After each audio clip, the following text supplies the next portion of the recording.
सुप्रभात class 9th। अभी तक हम लोगों ने एक पाठ पढ़ा है स्पर्श का, दुख का अधिकार, और उसी के काव्य खंड का एक पाठ पढ़ा है, और संचयन से गिल्लू पढ़ा है, और व्याकरण से एक चैप्टर पढ़ा है। ठीक है, अब हम लोग स्पर्श, उसकी कार्यपत्रिका भी हमने करा ली, वर्कशीट भी आपसे करा ली। अब हम लोग पढ़ेंगे स्पर्श का पाठ 2, एवरेस्ट मेरी शिखर यात्रा। ठीक है, जो कि बछेंद्री पाल, आप यहाँ पे देख रहे हैं, एवरेस्ट मेरी शिखर यात्रा आपके पाठ का नाम है। बछेंद्री पाल, जिनका समय था 1954, 1954। इनका जन्म 24 मई 1954 को हुआ था, और इनका जन्म स्थान था चमोली जिला, बंपा गांव। बछेंद्री पाल जब एवरेस्ट की चढ़ाई चढ़ रही थी, उस बीच उनके साथ क्या क्या घटनाएं हुई है ना, उनके पढ़ाई में क्या क्या बाधाएं आई और किस तरह के व्यक्तित्व रखने वाली थी, ये सारी चीजें एवरेस्ट मेरी शिखर यात्रा में बताई गई है। ठीक है, तो थोड़ा सा हम लोग बछेंद्री पाल के निजी बारे में समझ लेते हैं कि वो क्या था। ठीक है, तो देखिए, बछेंद्री पाल का जन्म उत्तरांचल के, अभी हमने बताया था उनका स्थान, उत्तरांचल के चमोली जिला बंपा गांव में हुआ था। बंपा गांव में 24 मई 1954 को हुआ था। बछेंद्री अपनी माँ हंसा देवी, है ना, बछेंद्री पाल की माँ का नाम था हंसा देवी। क्या था? बछेंद्री पाल की माता जी का नाम था हंसा देवी, और पिताजी का नाम था किशन सिंह पाल। पिताजी का नाम क्या था? किशन सिंह पाल। ये याद रखेंगे, है ना, बछेंद्री पाल के बारे में ये इतनी जो डिटेल है बताई गई है, इसको आप याद रखेंगे। ठीक है, कभी भी पूछा जा सकता है, कभी भी आपके प्रश्न में भी आ सकता था। और बछेंद्री पाल जो थी, अपने माता पिता की तीसरी संतान थी, है ना। उनके और भी 2 भाई बहन जो भी रहे होंगे वो थे, तीसरी संतान। ठीक है, तीसरी संतान थी। पिता पढ़ाई का खर्च उठाने में असमर्थ थे। भाई, उनके पिताजी की हालत ऐसी नहीं रही होगी कि वो उनके आगे के खर्च को चला सके, है ना। तो पिताजी के लिए खर्च क्या था, बहुत ही भारी पड़ा था। अच्छा, अतः बछेंद्री 8वीं से आगे की पढ़ाई का खर्च सिलाई कढ़ाई करके जुटाना पड़ा, है ना। पिताजी की हालत, बछेंद्री पाल के पिताजी की हालत ऐसी नहीं थी कि बहुत बढ़िया ढंग से वो घर परिवार चला ले और बच्चों की पढ़ाई लिखाई करवा ले। तो बछेंद्री पाल को मजबूरन सिलाई कढ़ाई करके, यानी एक्स्ट्रा वर्क करके, उनको क्या, उनकी पढ़ाई उनको आगे बढ़ानी पड़ी। बच्चों, कभी कभी परिस्थितियां हमारे विपरीत होती हैं, लेकिन अगर मन में पढ़ने की अगर एक सच्ची लगन हो, चाह हो, तो चाहे परिस्थिति जो भी हो, लेकिन हम उसमें अपने पढ़ाई को या फिर जो भी चीज करने की ठान लेते हैं, उसको आगे जरूर बढ़ाते हैं। तो कोई भी काम करने के पीछे हमारे अंदर लगन का होना, यानी एक मतलब दृढ़ इच्छा शक्ति का होना बहुत ही जरूरी होता है। अब प्रेजेंट टाइम में देख लीजिए, ये पेंडेमिक ईयर चल रहा है, बहुत सारे बच्चे हैं जिनके पास नेटवर्क की सुविधा नहीं होगी, जिनको मोबाइल से पढ़ना समझ में आता नहीं होगा। लेकिन अगर यही सारी चीजें करके वो पीछे हट गए, वो छोड़ दिए पढ़ना, तो नुकसान बच्चों उनका होगा, है ना। लेकिन अब ये जैसा भी समय है ना, हम अपने लिए आगे रास्ते इसी समय में बनाते चले। जो कुछ भी हमें मिल रहा है उसका भरपूर उपयोग करेंगे। तो बछेंद्री पाल के भी पिताजी की ऐसी स्थिति नहीं थी कि उनको बहुत ज्यादा पढ़ा लिखा सके, बड़े ही ढंग से उनको रख सके। तो उन्होंने क्या किया कि उनकी पढ़ाई बीच में ना छूटे, उन्होंने एक कुछ एक्स्ट्रा काम करना शुरू कर दिया। तो सिलाई कढ़ाई कर करके कुछ पैसे इकट्ठे करती थी और अपना पढ़ाई उन्होंने आगे जारी रखा। 10वीं पास करने के बाद बछेंद्री के प्रिंसिपल ने उनके पिता को उनके आगे पढ़ाई के लिए सहमत किया। अभी बछेंद्री अच्छी स्टूडेंट थी, पढ़ने में उनका मन था, तो इसलिए उनके स्कूल के जो प्रधानाध्यापक थे, प्रिंसिपल थे, उन्होंने, भाई उनके पिताजी की स्थिति नहीं थी कि वो आगे पढ़ा सके, लेकिन उसकी बच्ची की बछेंद्री पाल की लगन को देखते हुए उनके प्रिंसिपल ने उनके पिताजी से आग्रह किया और उनकी सहमति ली। बछेंद्री ने ऐसी विषम स्थितियों के बावजूद संस्कृत से एमए और फिर बीएड की शिक्षा हासिल की।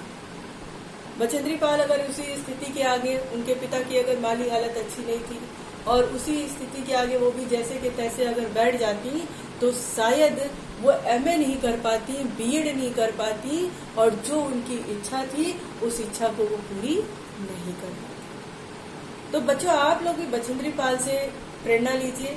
जैसी भी स्थिति हो, जिस प्रकार की भी स्थिति हो, लेकिन आपको अपना मार्ग खुद बनाना है, उसके लिए एक दृढ़ इच्छा शक्ति की जरूरत है। ठीक है। लक्ष्य के प्रति इसी समर्पण का भाव ने इन्हें एवरेस्ट पर विजय पाने वाली पहली भारतीय पर्वतारोही का गौरव दिलाया। यानी इसमें कहा गया है कि बछेंद्री पाल की इच्छा शक्ति ही ऐसी थी, ऐसी दृढ़ इच्छा शक्ति थी कि वही उनको भारत का पहला पर्वतारोही होने का गौरव दिलाया। सोचिए, कहाँ उनकी स्थितियां ऐसी थी कि कक्षा 8 के बाद वो आगे नहीं पढ़ सकती थी और कहाँ उनकी इच्छा शक्ति इतनी मजबूत थी कि वो भारत की पहली पर्वतारोही बनी। बछेंद्री को पहाड़ों पर चढ़ने का चाव बचपन से ही था। चाव यानी इच्छा, है ना। चाव का अर्थ होता है इच्छा। आपके मन में भी कोई ना कोई तो चाव होगा, कोई ना कोई तो इच्छा होगी, जिसको आधार बना करके आप अपनी पढ़ाई आगे की तरफ बढ़ा रहे हैं। ठीक है। जब इनका बड़ा भाई इन्हें पहाड़ पर चढ़ने से रोकता और इनसे 6 साल छोटे भाई को पहाड़ पर चढ़ने के लिए उकसाता, तब भाई कर सकता है ना।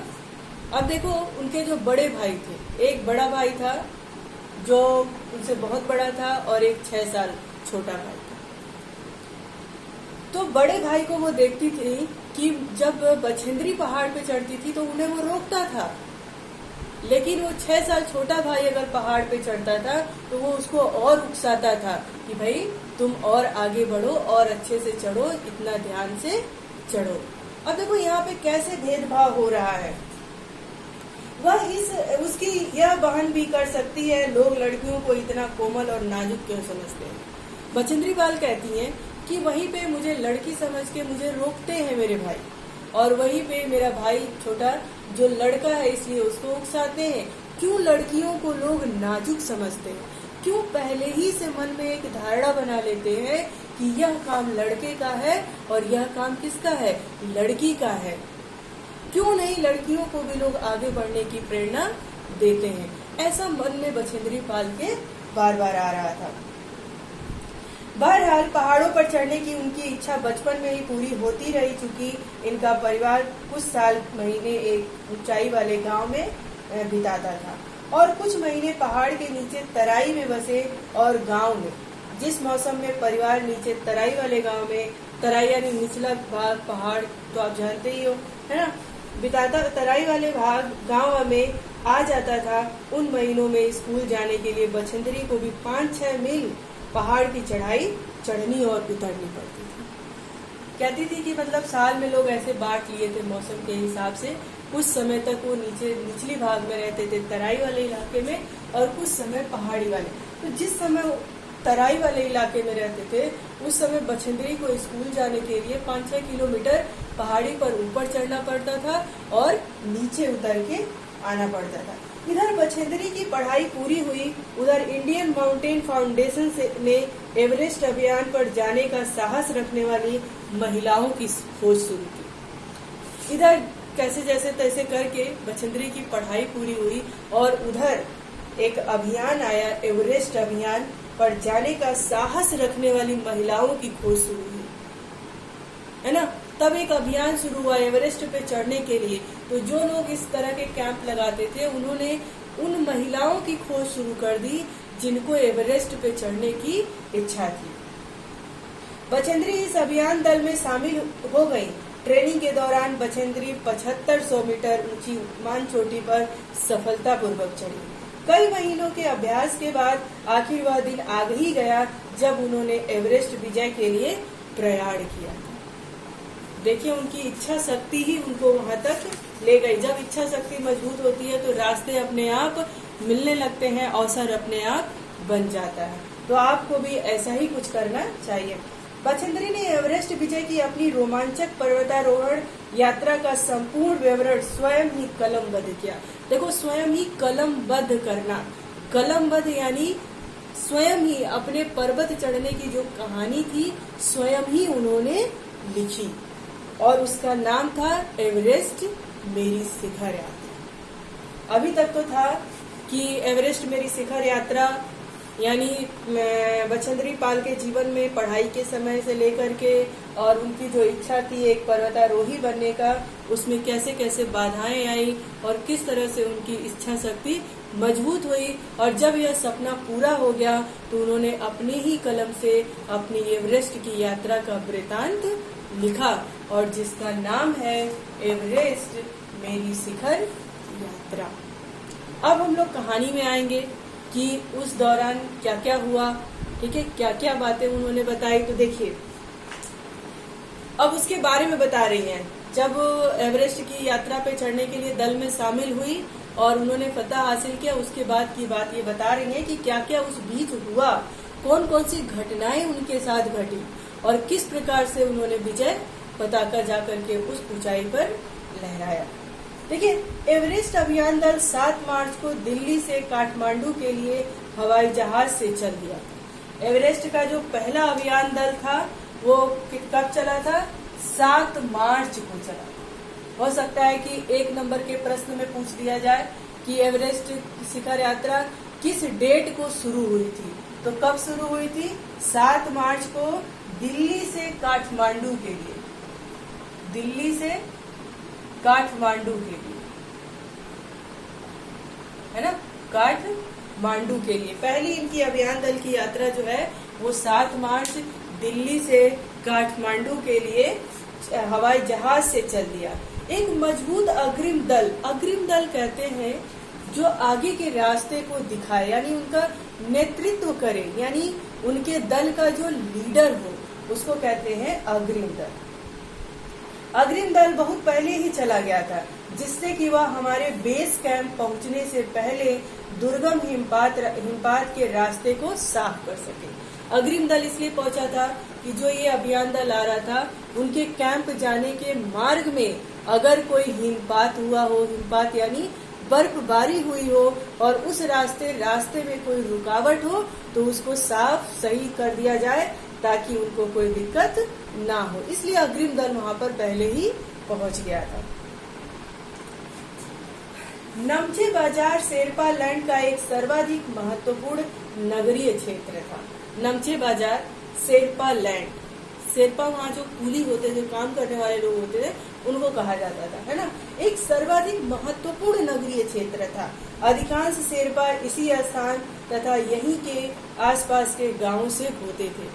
शेरपा यानी जो काम करने वाले, जो मजदूर वर्ग के लोग थे, उनको नेपाली भाषा में शेरपा कहा गया, ठीक है। तो जो शेरपा थे वो अधिकांशतः नमचे बाजार के ही होते थे और वहीं से वो आते थे काम करने के लिए। यह नमचे बाजार ही था जहां से मैंने सर्वप्रथम एवरेस्ट को निहारा, जो नेपालियों में सागर माथा के नाम से पहचाने। मुझे बड़ा अच्छा लगा सागर माथा, ठीक है। अब देखो, ये नमचे बाजार ही था। बछेंद्री पाल कहती हैं कि यह नमचे बाजार ही था जहां से मैंने सर्वप्रथम एवरेस्ट की चोटी को देखा, जो सागर माथा के नाम से, है ना, सागर माथा के नाम से जाना जाता है। मुझे यह नाम बहुत अच्छा लगा। सागर माथा जानते हो क्यों कहा जाता है?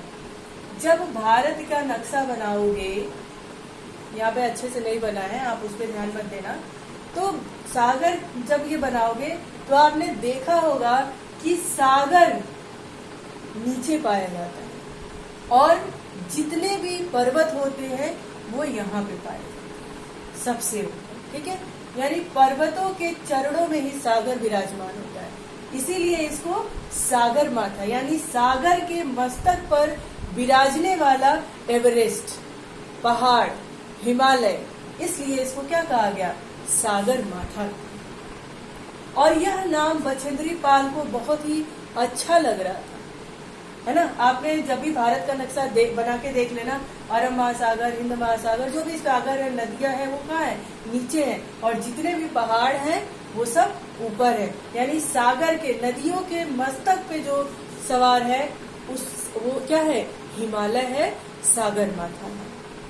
ठीक है, तो नेपाल में उसको सागर माथा के नाम से जाना जाता था, और यह नाम बछेंद्री पाल को बड़ा ही पसंद आया।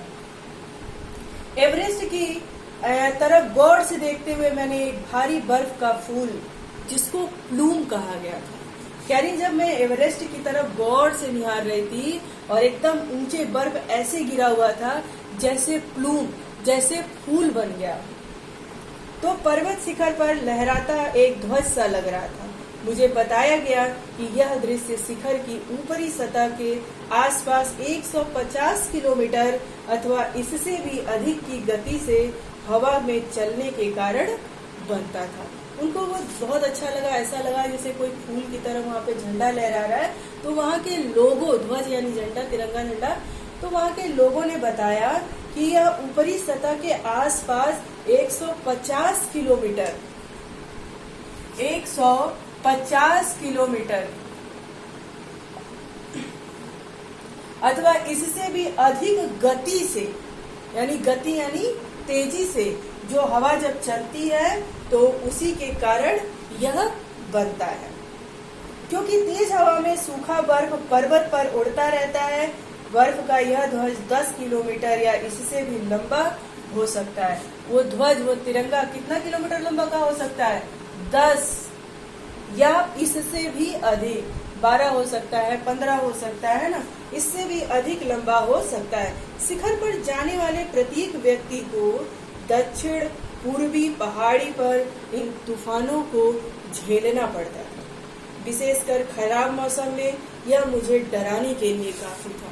बछेंद्री पाल कह रही थी कि जिस तरह का सिचुएशन, जिस तरह का माहौल वहाँ पर दिख रहा था, तो ठंडी के दिनों में यह मुझे डराने के लिए काफी था।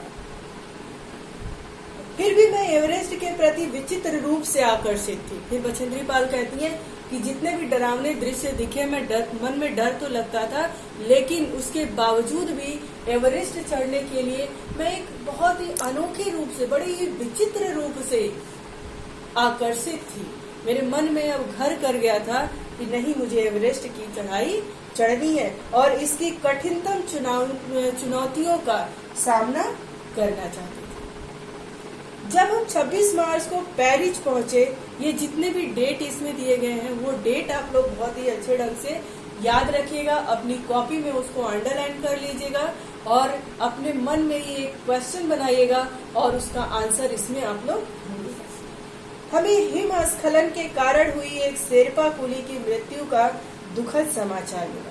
खुम्बू हिमपात पर जाने वाले अभियान दल के रास्ते के बाईं तरफ सीधी पहाड़ी के धसकने, पहाड़ खसकता भी है बर्फ का ना, धसकने से लेहोत्सव की ओर से एक बहुत बड़ी बर्फ की चट्टान नीचे खिसक आई थी।